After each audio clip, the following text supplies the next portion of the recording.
Oke guys, selamat datang, selamat malam semuanya. Selamat datang di SRA Podcast. Jadi kali ini saya alhamdulillah sangat bahagia kedatangan eh, tamu ya, narasumber pemuda. Jadi kali ini ya kami akan berbincang-bincang bersama nih Abang Sandy, Bang. Boleh perkenalan dulu, Bang? Halo guys, jadi izin perkenalkan diri ya, nama saya Sandy Cahyadi, asal daerah saya itu ya dari Sumedang, teman-teman gitu guys. Nih kesibukannya apa nih, Bang Sandy? Kesehariannya umurnya berapa?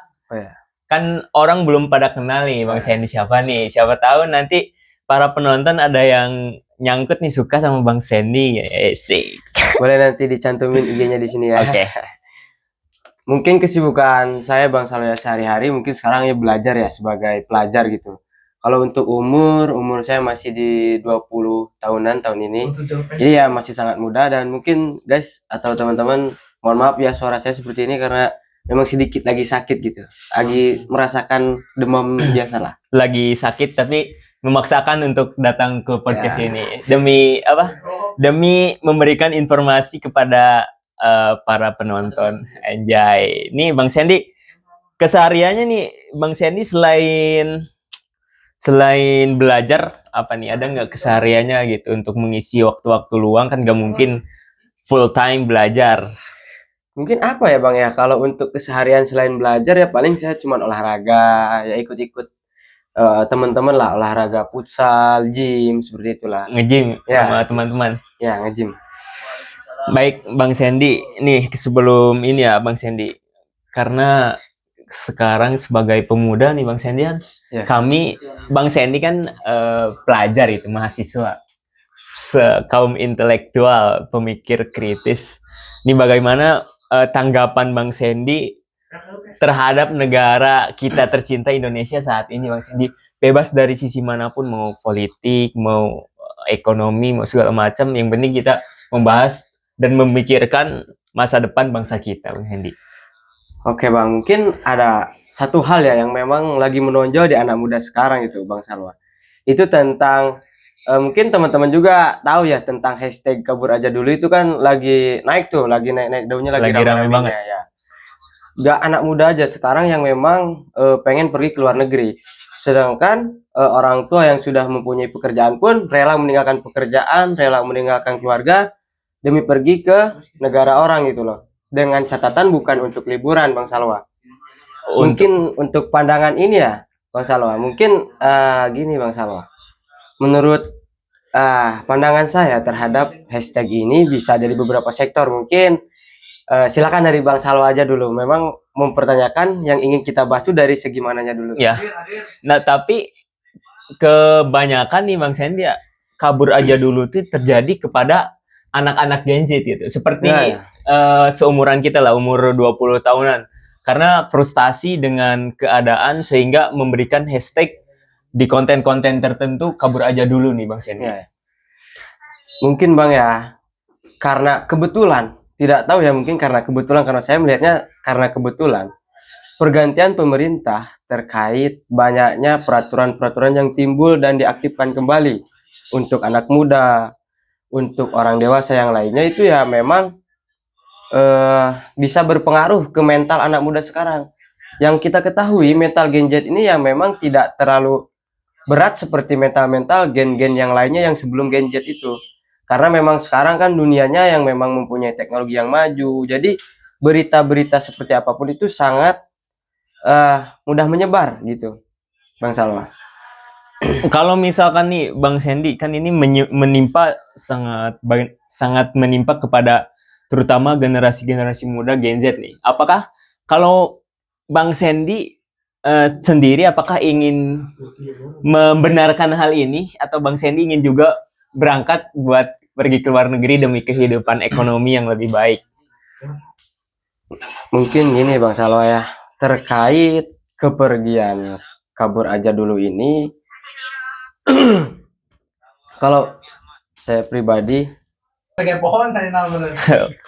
Oke nih, Bang Sandy sendiri sebagai Gen Z ya, umur kita masih sama-sama lah Gen Z ya, umur 20 tahunan. Apakah nih Bang Sandy membenarkan hashtag ini kabur aja dulu demi Ya, seperti kita ketahui mereka pergi ke luar negeri untuk mendapatkan kehidupan yang lebih baik, ekonomi, pendidikan maupun kesehatan. Apakah Bang Sandy membenarkan atau Bang Sandy sendiri mau pergi gitu ke luar negeri? Gimana tuh tanggapan Bang Sandy?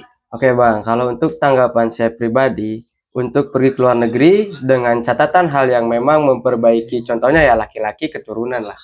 Seperti yang kita ketahui, perempuan di Indonesia itu banyak sekali persyaratan-persyaratan untuk menerima laki-laki. Saya sangat ingin pergi atau mempunyai seorang istri yang memang dari luar negeri. Tapi Oke, oke. kalau untuk kemajuan negara, karena kita membahas tentang negara, sangat disayangkan kalau semisal Gen Z yang memang diharapkan Indonesia emas itu adalah Gen Z kita ya kan Bang Ya, Salwa. betul. Kalau hampir semua atau 90% saja pergi ke luar negeri untuk mencari kesejahteraan, itu mungkin Indonesia bakal tertinggal dan mungkin bakal lebih berantakan dari ini. Makanya kalau untuk diri saya sendiri, karena tingkat nasional saya lebih tinggi ya, jiwa nasional saya, berpendapat anak muda ini harus benar-benar kita satukan suara untuk memperbaiki yang memang ada canggung dan apa yang membuat anak muda di luar sana itu pengen pergi ke luar negeri. Dan mungkin yang saya tangkap, kenapa anak Gen Z ini mau pergi ke luar negeri itu karena ya kita ketahui lah, contoh dari lapangan pekerjaan yang memang di Indonesia ini Bang Salwa, Betul. susah sekali. Susah sekali. Contoh, Belum lulusan S1 dengan gaji sekian lah, istilahnya jauh dari harapan lah. Bukan berarti kita mengemis dengan gaji, akan tetapi seperti tidak sepadan. Sedangkan di luar negeri ya lebih menonjol. Lulusan SMA di Indonesia bisa bekerja dengan gajian puluhan juta di luar negeri gitu Bang Salwa. betul sekali. Jadi mereka mempunyai alasan yang jelas untuk pergi ke luar negeri. Namun jika Indonesia misalkan nih Gen Z nih kan kita ya umur 20 tahunan. Beberapa tahun lagi kita umur 25, 30, 35 dan 40. Itu tuh adalah waktu-waktu manusia produktif. Nah, jika nih Indonesia misalkan para Gen Z pergi ke luar negeri untuk mencari kesejahteraan di masa usia produktif mereka, malah Gen Z ini yang keluar negeri ini malah memajukan negara luar negeri, Bang Sandy. Itu yang sangat saya tidak setuju teman-teman. Harusnya kan di umur usia produktif kita 20 tahun sampai 40 tahun itu digunakan untuk istilahnya meningkatkan kualitas-kualitas di negara Indonesia. Memajukan contohnya pertanian dipenuhi dengan anak muda. Malah bukan seperti ini.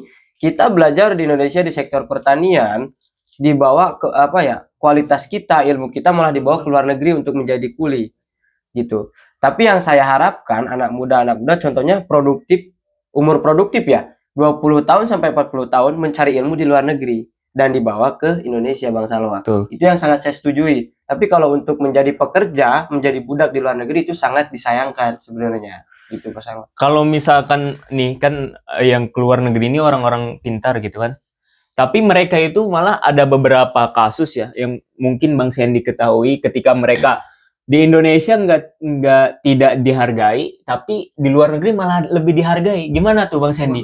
Ini kayaknya kalau kita menganalisis atau melihat ketika yang pergi aja dulu ini lebih memilih keluar negeri ini menurut saya lebih baik gitu karena di negara sendiri tidak dihargai tapi di negara luar lebih dihargai. Gimana tuh Bang Sandy? Seperti ini mungkin Bang Salwa ya. Dengan pembahasan yang sederhananya itu tidak mungkin seorang anak pergi dari rumah yang memang itu rumah dia sendiri. Seperti itu. Nah, gimana caranya supaya anak ini bisa kembali ke rumahnya? Kita rubah apa yang membuat anak ini kabur dari rumah ini. Iya, kita perbaiki yang ada, kita perbaiki kesalahan yang ada. Maksudnya seperti itu Bang Salwa. Maka dari itu menurut saya tidak apa-apa untuk seorang anak muda atau Gen Z yang sekarang lagi rame itu pergi ke luar negeri. Ya harapannya untuk menimba ilmu. Siapa tahu sudah mempunyai ilmu dan jam terbang yang banyak, bisa memajukan di negara sendiri, membuka lapangan kerja di negara sendiri. Dan kita harus dimulai dari diri kita nih. Contohnya nih, saya pergi ke Jepang, contohnya Bang Salwa. Saya bekerja di sana sebagai di sektor peternakannya. Saya pulang ke Indonesia dan saya melihat setelah 5 tahun kerja di Jepang dan membandingkan di Indonesia ini peternakan Indonesia ini sangat klasik sekali.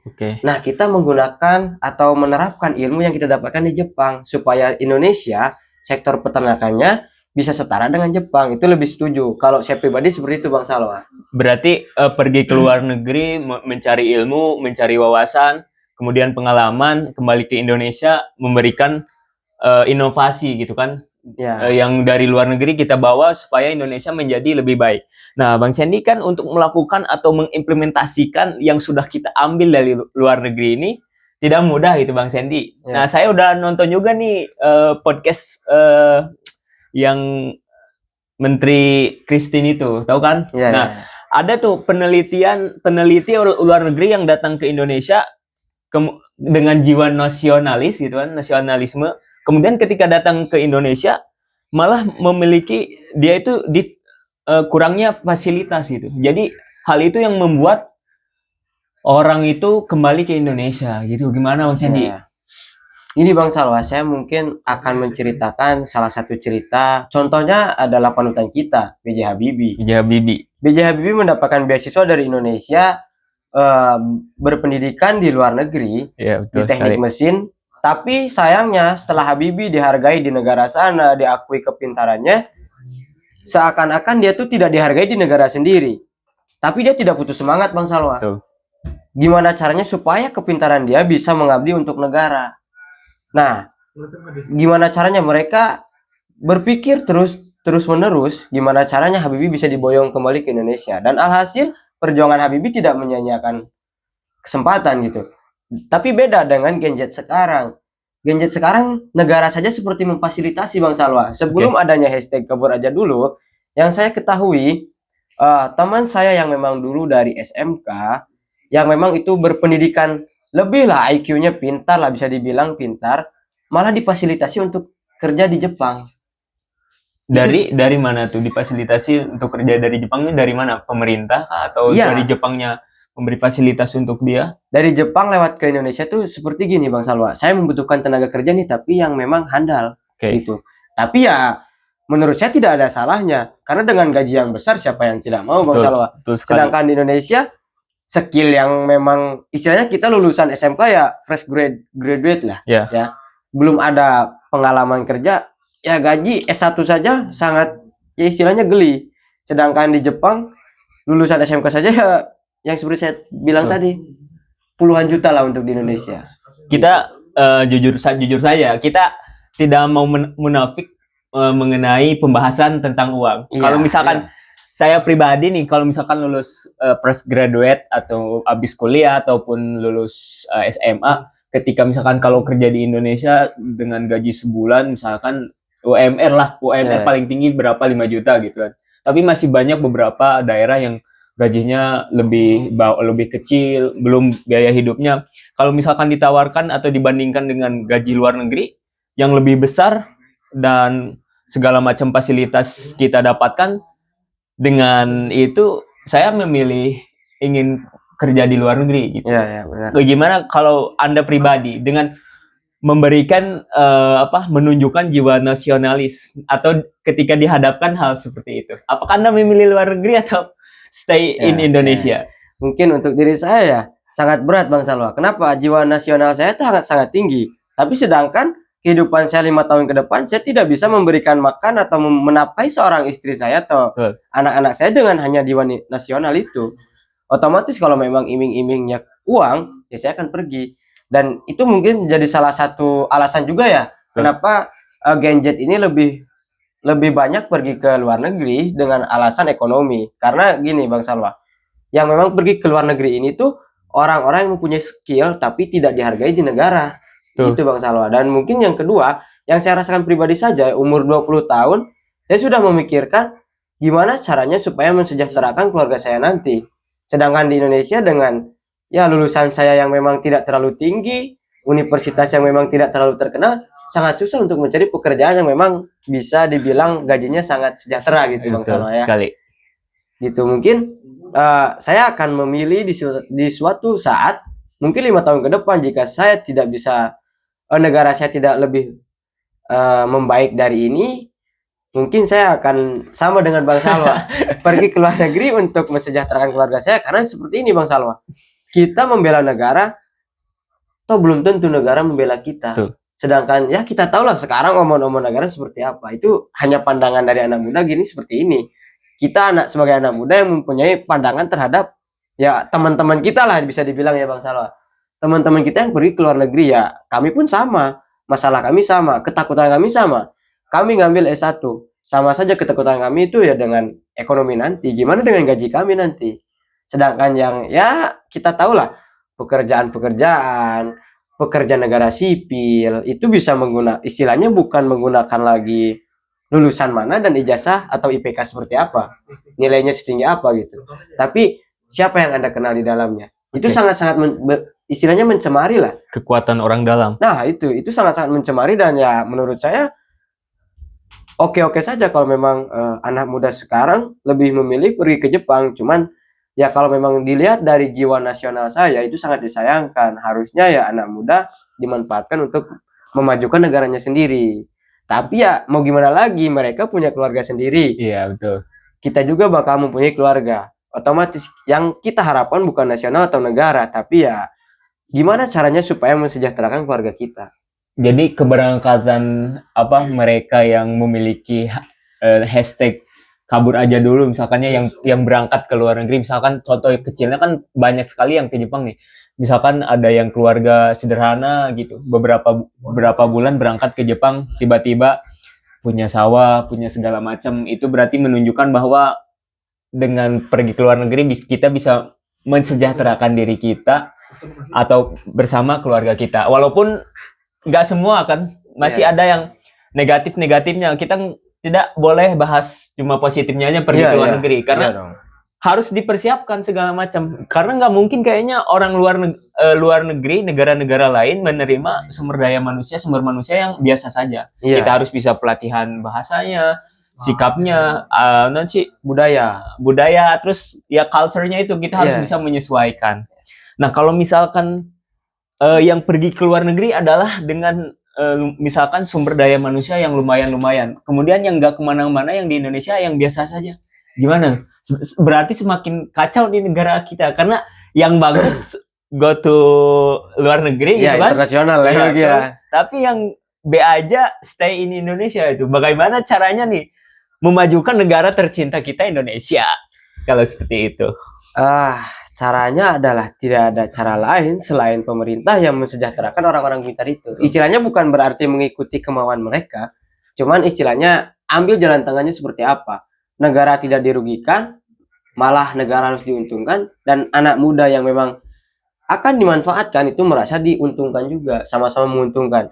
Karena gini Bang Salwa, yang menurut Bang Salwa tadi orang yang punya skill dan pemikiran yang lebih tinggi itu malah memilih pergi ke luar negeri. Sedangkan orang yang biasa-biasa saja, mohon maaf nih, bukan berarti bilang seperti apa, tapi ya istilahnya tidak ada kemauan, malah tinggal di Indonesia. Karena ya orang yang memang berpikir panjang tuh pasti orang-orang yang aktif Bang Salwa. Sedangkan orang-orang yang ya biasa-biasa saja berpikirannya ya sudah mengikuti alurnya saja seperti apa kehidupan. Itu contohnya.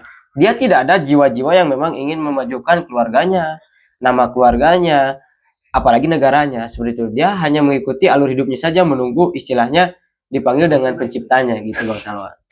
Tinggal stay di Indonesia nunggu mati gitu kan. Iya, seperti Tapi, itu. jujur nih ya, dari hati yang paling dalam mengenai negara Indonesia, saya merasa bahwa potensi di Indonesia ini luar biasa sekali sih. Kita negara agraria dengan tanah yang sangat subur. Jika memang sumber daya manusia yang bagus bisa memanfaatkan potensi-potensi wilayah, saya yakin Indonesia bisa menjadi negara maju. Iya, gini Bang Salwa. Dari zaman dahulu yang memang orangnya istilahnya klasik ya, tidak modern tuh, jadul ya.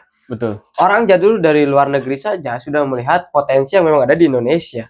Tidak mungkin seperti negara-negara tetangga itu istilahnya menyerang negara kita untuk merebut wilayah kita. Mungkin ada salah satu alasan. Nah, mungkin ya kenapa di negara kita masih sampai sekarang saya rasa sih masih dijajah dengan teknologi-teknologi luar negeri, dengan hal-hal yang memang dikuasai oleh luar negeri, karena sumber daya manusia di Indonesia itu belum mencukupi untuk mengolah seperti itu. Hal-hal seperti itu, contohnya tambang batu bara, itu tambang emas, itu masih banyak yang memang dikuasai oleh negara-negara luar. Nah, Gimana caranya menyelesaikan hal itu? Menurut saya cukup satu, Bang Salwa. Yang pertama yaitu pemerintahan yang tegas. Tuh. Anak muda sekarang tidak bisa istilahnya diberikan kelonggaran. Apakah itu untuk peraturannya, cara kehidupannya itu memang sangat berpengaruh untuk kemajuan negara. Tapi ya kalau ditanya melihat pemerintahan yang baru ini ya, mungkin baru beberapa bulan ya pemerintahan baru, itu saya sangat miris sekali. Bukan berarti saya benci, tapi saya sangat kecewa. Dibilang benci tidak, karena mungkin ada hal yang memang bakal dikejar dan diciptakan nantinya. Iya. Ada gebrakan lah istilahnya. Tapi ya kalau kecewa ya wajar kecewa. Banyak yang memang merasakan Merasa kerugiannya. Malahan ya memang yang awalnya dari visi misinya Indonesia Emas itu mungkin bisa saja itu tidak bisa tercapai, Bang Salwa. Tuh. Dengan adanya hashtag Kabur Aja Dulu ini. Gitu. Apalagi ditambah ya, kalau kita melihat birokrasi di Indonesia itu katanya terlalu ribet gitu kan. Ketika Ya. kita mau mulai usaha atau apapun, kita harus izin ke sana dulu, izin ke sini dulu. Terus gini lah, contoh kecil lagi nih. Saya nih di Garut, nggak di Garut sih. Pokoknya katanya mau kerja itu kita harus memiliki NPWP, nomor Iya, ya. itu wajib pajak.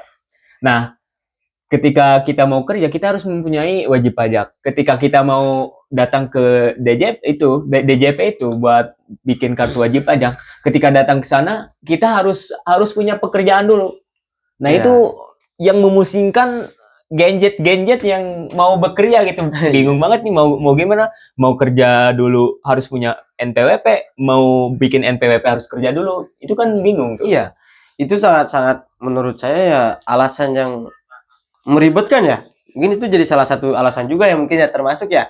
Karena di Indonesia ini termasuk negara yang ribet menurut saya. Contohnya saja tidak hanya pekerjaan yang memang harus yang kita istilahnya kita yang merjuangkan ya Bang Salwa. Ada yang kita inginkan pekerjaan dan penghasilan itu. Dari salah satu instansi saja mungkin Bang Salwa sudah tahu sekarang ramai juga tuh di TikTok Bang Salwa terkait pelaporan yang memang harus punya BPJS kala itu bercandanya anak-anak TikTok Gen Z sekarang saking kecewanya gitu. Bukan berarti dia benci, tapi saking kecewanya dengan Indonesia ini. Nah, itu yang memang menjadi persoalan yang harus diselesaikan oleh pejabat-pejabat atau pemerintah pusat dan pemerintah daerah. Gimana caranya supaya itu dipermudah, bukan berarti dipermudah skillnya hilang, tapi dipermudah cara masuknya dengan catatannya skillnya mumpuni gitu Bang Salwa. Karena sangat disayangkan skill kita bagus, tapi memang persyaratan tidak memenuhi. Contohnya itu Bang Salwa, harus punya NPWP, haruslah berputar-putar di sana ya kita nggak bakal kerja dong, tidak bakal punya kemampuan dan jam terbang, sangat susah juga. Nah sekarang mungkin ada juga Bang Salwa persyaratan pekerjaan sangat tidak masuk akal menurut saya. Apa tuh coba? Lulusan sekolah mau melamar pekerjaan fresh graduate itu harus mempunyai minimal pekerjaan jam kerja. Jadi istilahnya harus sudah punya pengalaman. Iya. Sedangkan kita kan fokus di pendidikan. Coba dibayangkan Bang Salwa, kalau kita pendidikan, mungkin ada anak yang memang pendidikan sambil bekerja ya oke-oke aja. Kalau memang anaknya bagus semua. Iya. Sedangkan kan bisa kita bandingkan ya di Indonesia sangat jauh lah perbandingannya ya. Yang memang pinter dengan yang memang seperti itu. Nah harusnya itu harus jadi pertimbangan. Kita yang memang kuliah atau pendidikan dari pagi sampai malam saja, belum tentu kita bisa menguasai skill yang kita harapkan. Sedangkan ini kita dituntut harus, berarti selama ini dituntut selama kita pendidikan harus juga bekerja. Supaya ada jam memang buat memenuhi persyaratan bekerja. Bingung sekali ya. Iya. Kalau misalkan berpikir setelah setelah graduate itu sebagai fresh graduate, ketika mau melamar kerja, dia tuh harus punya pengalaman pekerjaan. Nah, Nah, itu dia. ketika sekolah dia harus mungkin di sela-sela waktunya dia harus bekerja. Ya. Sedangkan yang kita hadapi ini susahnya lapangan pekerjaan. Berarti tambah bingung nih. Kalau misalkan sekolah di sela-sela waktu harus bekerja untuk bekerja lain, padahal nyatanya lapangan pekerjaan. Ya itu dia. Gimana nih solusinya? Istilahnya sudah jatuh tertimpa tangga pula gitu loh. Jangan istilahnya sangat bertumpuk-tumpuk gitu loh permasalahan yang ada di Indonesia ini. Dan mungkin pandangan saya ya sebagai anak muda yang memang calon-calon fresh graduate itu loh. Seperti ini ya. Kalau memang pekerjaan ini susah didapatkan, istilahnya lowongannya sangat sedikit, coba berhentikan atau istilahnya jangan terlalu mempersulit pendaftaran pekerjaan gitu. Syarat-syarat yang memang malah diputar-putar. Malahan ada pepatah seperti ini Bang Salwa. Kita mau kerja cari uang, malah harus keluar uang dulu. Sedangkan kalau menurut saya, contohnya gini, mau kerja kita nyogok nih, beli absen biar kita masuk. Kalau saya nih orang seperti saya bakal memilih uang itu digunakan untuk menjadi modal. Apa itu nggak bangkrut sebuah perusahaan kalau seperti itu?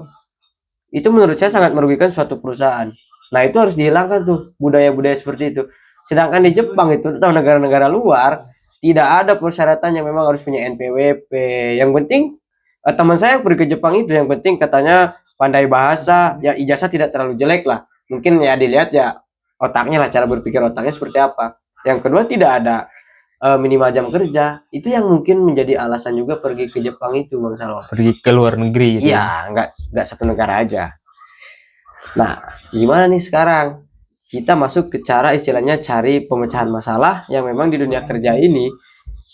Ya, menurut saya itu tadi. Sekarang kan kita ketahui ya, sebagai mahasiswa kita tahu ada kementerian yang mengurus tentang tenaga kerja. Nah, itu malah kalau memang memfasilitasi untuk luar negeri itu sangat disayangkan Bang Salwa. Bukannya mensejahterakan yang ada, memfasilitasi ke luar negeri. Nah, iya. Seperti itu. Kan itu contohnya tidak mungkin orang luar negeri itu masuk ke Indonesia tidak mungkin ilegal, pasti legal melewati apa ya istilahnya pemerintah itu.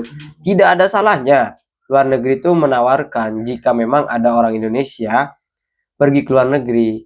Tapi sangat disayangkan kalau memang anak yang punya skill itu dimanfaatkan di sana sebagai budak. Iya, betul sekali. Lebih baik di Indonesia aja gitu kan. Iya. Kalau Malaysia itu punya pepatah ini, hujan emas di negeri orang, hujan batu di negeri sendiri, lebih baik pulang ke negeri sendiri. Seperti itu. Berarti apalagi ya di Indonesia nih kayak kalau misalkan kita menciptakan UMKM gitu kan, dagang kecil-kecilan, misalkan di pasar segala macam. Ya salah satu masalah yang dihadapi para pedagang atau UMKM nih kayak ada punglinya segala macam dia. Semakin gimana nih kalau mau sejahtera ini peran pemerintah bersama masyarakat tuh sangat jauh, sangat istilahnya yaitu dimanfaatkan oleh orang-orang yang memang tidak bertanggung jawab ya. Contohnya ya di pasar banyak ya pemalakan keamanan, sedangkan keamanan kan sudah jelas. Banyak loh keamanan instansi keamanan di negara kita yang tidak bisa mengamankan. Itu padahal mereka udah makan gaji. Gak usah bahas itu. Ya beda bahasan. Nah itu pemalakan tuh lumayan meresahkan juga ya menurut kepada UMKM para pedagang segala macam. Ya bagaimana mereka mau kadang misalkan dagangan belum laku tapi mereka harus bayar tempat, bayar keamanan, sewa ini, sewa itu lah ya. Sewa itu, aduh. Gimana ya solusinya supaya hal-hal tersebut? Tapi menurut saya ini akan sangat sulit karena sudah mendarah daging dari generasi ke generasi. Jatuhnya seperti budaya ya. Seperti budaya yang memang sudah ditetapkan dan ditulis di hitam di atas putih seperti ini. Cuman menurut saya itu sangat disayangkan. Orang yang memang mempunyai jiwa semangat, berwirausaha, jiwa nasional tinggi, tapi ya cuma satu alasan semangat doang itu tuh tidak bisa mengalahkan orang-orang seperti itu. Ya. Tapi ya perlu kita ketahui juga orang seperti itu gara-gara apa? Gitu teman-teman. Mungkin ya mereka ada kekecewaan di dalam hatinya. Mungkin mereka juga dahulunya ya.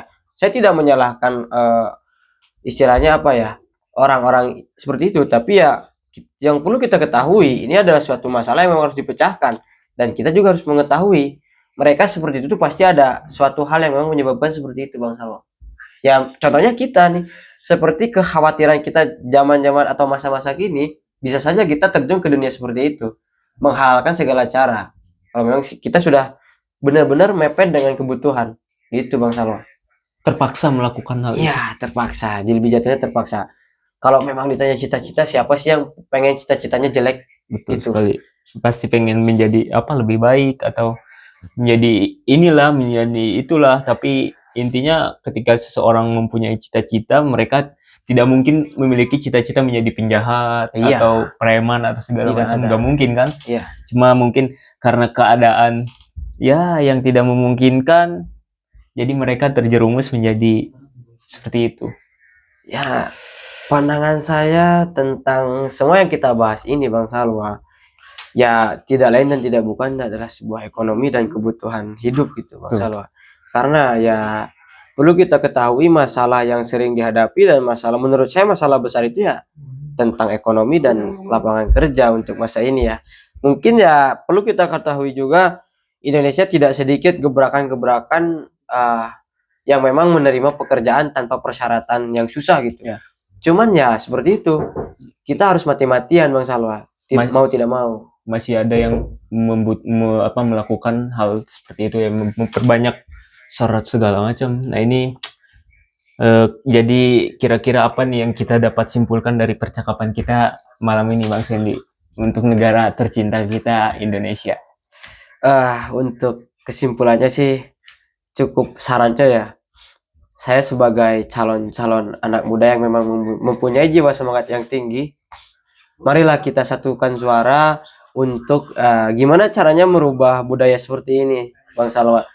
Karena sangat dikhawatirkan gitu loh Indonesia dengan memanfaatkan kita Gen Z ini untuk mencapai Indonesia emas, malah Indonesia Gen Z-nya kecewa gitu loh, go internasional ya, pergi keluar lah, pergi ke negara luar gitu. Pergi aja dulu. Ya, pergi aja dulu. Gimana caranya membesarkan masalah itu? Mungkin ya itu menjadi masalah kita semua juga. Makanya saya memberikan saran teman-teman, ayo daripada kita pergi keluar atau pergi aja dulu, mending kita membuat hashtag Stay in Indonesia. Stay Indonesia saja Bang Salwa gitu. Tapi kita mesti harus berusaha meningkatkan sumber daya manusia, kemudian kita bisa menggunakan atau memanfaatkan potensi-potensi yang ada di Indonesia. Iya, saya setuju tuh seperti itu. Di Indonesia ini banyak yang memang berlian dalam tanda kutip ya, bukan berlian emas atau apa. Banyak yang harus digali gitu teman-teman. Tidak cuman apa yang kita lihat dan apa yang kita dengar itu cuman itu gitu. Tidak, tapi ya masih banyak yang perlu kita ketahui, masih banyak yang perlu kita gali. Gitu, sama. Baik. Mungkin terima kasih ya Bang Sandy sudah meluangkan waktunya di sela-sela kesibukan, memberikan pemikiran atau gagasan mengenai hal ini. Saya ucapkan terima kasih Bang Sandy telah datang ke SRA Podcast. Saya ucapkan terima kasih banyak nih Bang Sandy, boleh nih kata-kata terakhir nih buat para penonton. Kata-kata terakhir hari ini ya dari saya, memang calon-calon fresh graduate gitu loh. Orang itu jangan dilihat dari luarnya. Gudang garam, dalamnya rokok bukan garam. Asik. Setuju banget. Kayak kenal ya kata-kata itu. Itu sudah tidak asing lagi kata-kata. Pelajar sad boy. Oke, terima kasih.